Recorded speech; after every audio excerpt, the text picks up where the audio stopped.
বরাবর মাকে দেখেছি মাছের মুড়ো বা পেটি কখনোই পাতে নেবে না। সব সময় লেজার মাছটুকু মায়ের জন্য তোলা থাকে। বড় হওয়ার পর একদিন জিজ্ঞাসা করেছিলাম, আচ্ছা মা, তুমি সব সময় লেজার মাছটা খাও কেন?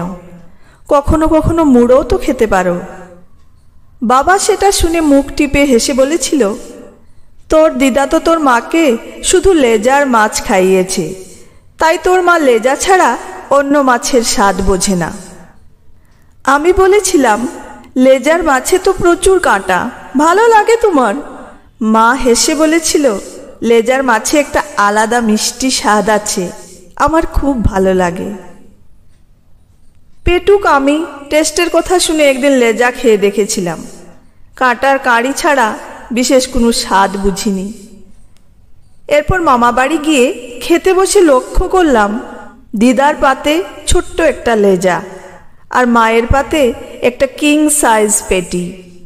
এর আগেও মামা বাড়িতে গেছি, খেয়েছি, কিন্তু এত ডিটেলে লক্ষ্য করিনি।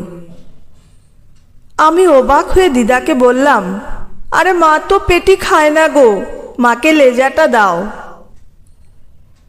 দিদা হেসে বলল, আমি তো তোর মায়ের মা, আমি জানবো না তোর মা কি খায় আর না খায়?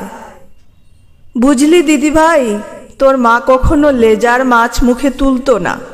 আগা গোড়া পেটি বা কোলের কাছের মাছটা ওর জন্যই তোলা থাকতো। জানি এখন ওর লেজেই অভ্যাস হয়ে গেছে, তবুও মায়ের কাছে দুদিন একটু ভালো মন্দ খাক। আমি অবাক হয়ে তাকিয়েছিলাম মায়ের দিকে। দেখলাম মা কিন্তু পুরো পেটিটা খেলো না, শুধুমাত্র একটা টুকরো ভেঙে নিল। পরে মাকে অনেক চেষ্টা করেছি মুড়ো বা পেটি খাওয়াতে, কিন্তু নিজের মানুষটার ওপর নাকি সংসারের ওপর প্রবল অভিমানে জানি না মা ওই এক টুকরো লেজা নিয়েই সন্তুষ্ট থাকত। তারপর সময় গড়িয়েছে, বিয়ে করেছি, সন্তানের মা হয়েছি।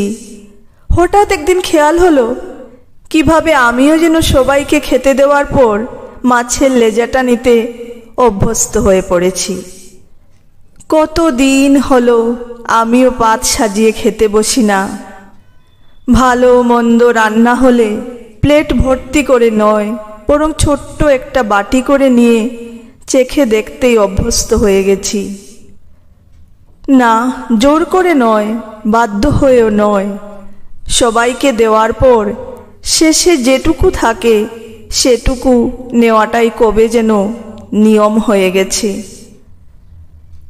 আচ্ছা, মেয়ে থেকে স্ত্রী, বৌমা, মা পোস্টে উত্তীর্ণ হওয়ার পর কি মেয়েদের জিভের স্বাদ কোরকগুলো ইনঅ্যাক্টিভ হয়ে যায়? যেটুকু আছে সেটুকুই চেছে পুছে নেওয়ার অভ্যেস কি সংসার তৈরি করে দেয়, নাকি আমরা নিজেরাই অভ্যেস করে নিই?